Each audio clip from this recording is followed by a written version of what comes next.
Hey everybody, it is Ebony, and I am with the multi-skilled artist Breland. Breland, hi, how are you? That's the first thing. Yeah, I'm good. I'm doing well. How are you? I am I'm a little starstruck, just a little bit. Just a Where? little bit. Somebody else on this call? Did I? No, it is definitely all about you. See, here's my thing. I got a quick story. My introduction to you, okay?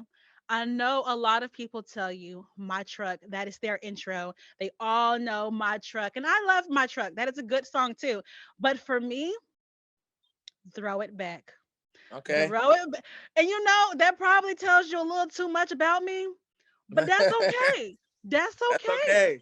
Hey, that's that we made that song specifically for you, And my friend. look, That was one for you for I sure. felt it. I felt it. See, and doing my research and all of that, I am inspired by the fact that you infuse so many different genres. What makes you say, you know what, I can do this country mixed with R&B, mixed with hip hop? What inspires you to do this melting pot of music?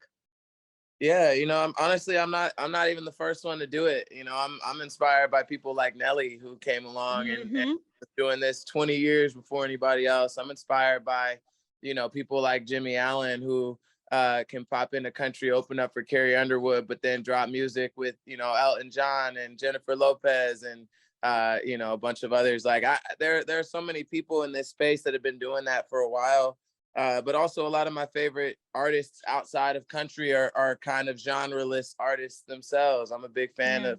of, Alabama Shakes. I'm a big fan of, I mean, there's so many artists that you can't. How do you define a Beyonce and even just her, right? Because she's got a couple Yeah. songs that have some of that country flavor too. But Hmm. if I were to just listen to the Rihanna Anti album in and of itself, I would say Love on the Brain, Desperado, Closer, Yep. Higher, Close to You rather. All of those songs are country songs in a way, So Hmm.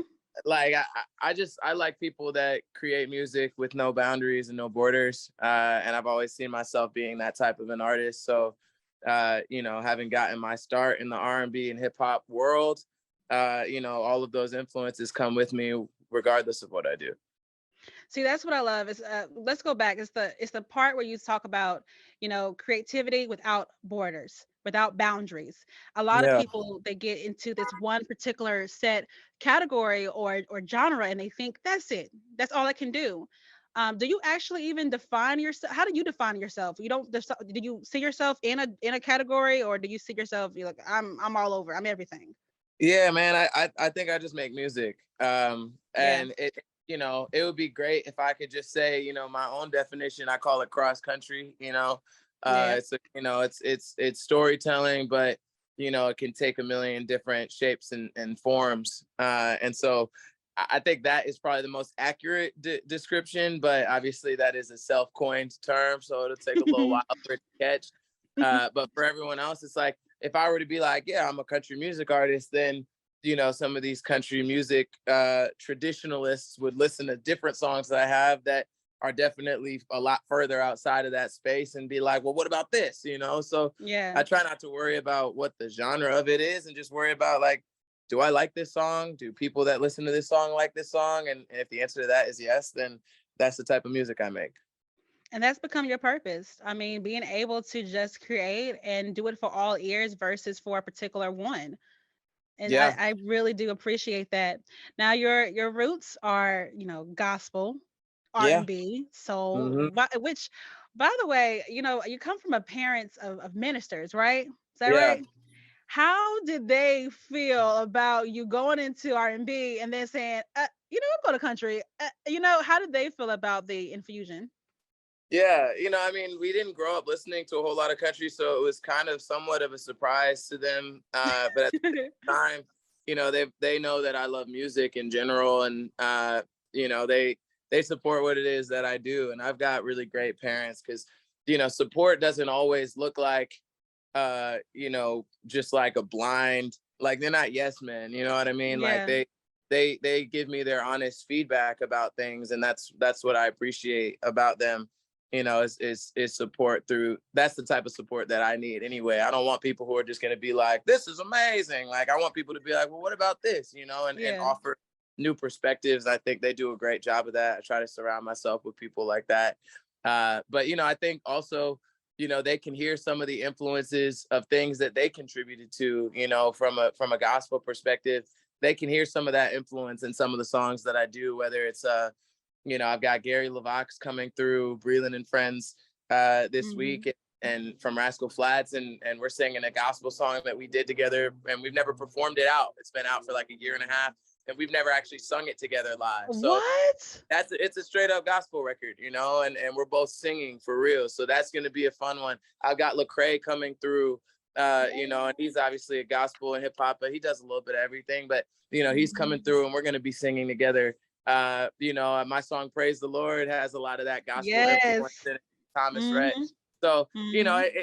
they can hear a lot of those influences, and I think they're impressed with how many different things I've been able to bring together. With you already completing so many goals, I know that you said it's been done before with Nelly, but you've created your own path, your own sound with this. I believe so. What is your goal? What is your goal? Like, I know it's not to just create music. What's your end game with all of this too? My end game is to be able to bring healing to people. To be Mm, honest, I think music is such an important medicine. As far as being able to help people contextualize their feelings and emotions. When I think about a situation like the Covenant School shooting this week, you know, there is so much unrest in not just this country but in the world, and mm, so many things that could potentially contribute to someone being, sad or depressed or hopeless. And I feel like when I get on a stage, I try to bring a level of positivity and energy to the stage that can get people outside of that type of thinking, and shape their perspective in a different way. So I want to be able to do that on a higher scale. And even if it never got any bigger than what it is that I'm doing right now, that yeah. is a blessing in and of itself. But my goal is to be able to continue to bring positivity, inspiration, motivation, and healing to the people who engage with my work. That's what it's about. How has music, rather songwriting, singing, rapping, how has music in itself healed you? It's a great question. I think there are a lot of situations that, looking at, say, the George Floyd murder back in 2020, I didn't really know how to process my own feelings and emotions, and then I decided to try to see if I can make something musically. And it led to a song called Real Men Don't Cry, as well as a song called A Message, which I put out on a little EP called Rage and Sorrow back in 2020. Like being able to use music as an outlet to say things that I can't really put words to any other way. It's healing in that regard. I've got songs on my album, the title track of my album, Cross Country, as well as a song called Growing Pains on this project. They're personal songs just about my own growth and me trying to find where I belong, in the music industry and in the world and developing as a young man. I think music is one of those things that helps me do that. Music is also part of how I connect with other people. I can Yeah. sit down with different artists and we can have real conversations through song, and get to the heart and root of certain issues that might be tough to discuss any other way. So it's just it's a beautiful medium and an incredible and authentically human expression of perspective. I just, if I wouldn't be where I am or who I am if I weren't able to use music as that outlet. It's been incredibly helpful for me. Definitely a source of healing. And if I can in any way bring that to even just a single other person, then I've done my job. Hey, you definitely done your job well. I mean, from listening to your music, I don't know whether to just run and smile or cry or to hug myself or hug somebody else. I just feel Yeah. it makes you feel. And that's what I think we're missing in some of our songs, the ability to connect. And you definitely bring that. So I thank you for that. Thank you And for saying. right, yeah, and right now you have your newest single, right? For what it's worth. You know, I when I put out For What It's Worth initially, and it became our country radio single, it was just Hmm. a song that just kept. Initially, we wrote it thinking we were going to write it to pitch to someone else, and then the more I kept listening to the demo that I sang, I was just like, man, I got to do this song. Uh, you know, it's just a good vibe, a really good feeling. Um, and then the more I was listening to it, once it was out, I was like, man, we need a woman's perspective on this because it's a song about you know, kind of like masculine accountability. I feel like a lot of times men after relationships are quick to fingers, or they don't want to, you know, acknowledge areas that they could have done better. And that's really what the song is about, is me, you know, holding myself accountable and saying, hey, you know, I didn't live up to the expectations that I would want to set for myself, and I hope that you're good, and I hope that you're doing well. A lot of people don't have that after relationships end. So I felt like it would be really great to be able to have a woman's perspective. And Alana's such a great vocalist and up and coming artist that I've gotten to know over the last 18 months. And I felt like she would do a great job on it, and I love what she did. Yeah, it's a beautiful song. Alana did it. She killed it with that song, and I'm so excited that she's going to be coming with you to Breland and Friends, right? Yeah. Not, She's one of the many artists that we have coming out to Breland and Friends. This is the second annual at the Ryman in Nashville, April 4th. I'm really excited, man. Last year we did it. We raised over $140,000 for the Oasis Center.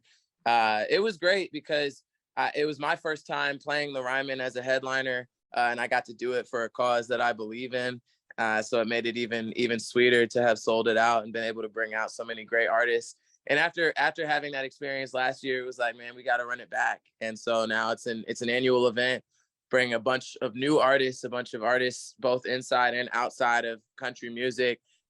You know, we've got Lecrae coming. I already said we've got X Ambassadors coming. We've got K Michelle coming. Uh, yes. so we'll have a lot of different genres represented this time as well, and you know, hopefully moving forward, even we'll be able to continue to expand sonically the types of artists that come out and perform with me at Breland and Friends. But the lineup that we have this year is really special. I'll be playing a lot of songs live for the first time, songs from the album that people have never heard me sing out, you know, collaboratively as well. So I definitely recommend getting a ticket while tickets are still available.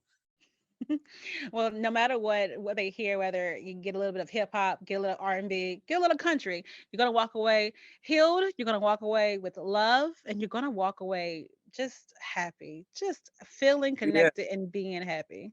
that is 100% my goal. And you know, as I said, it's for a great cause. We're raising money for the Oasis Center in town. They help teens that are in crisis. They do great work, and the fact that my work gets to make their work a little easier makes my work more meaningful. So I'm pumped for this week. This is Woo! my biggest show of the year. Obviously, I got a bunch of exciting things coming up after this year, but this is my main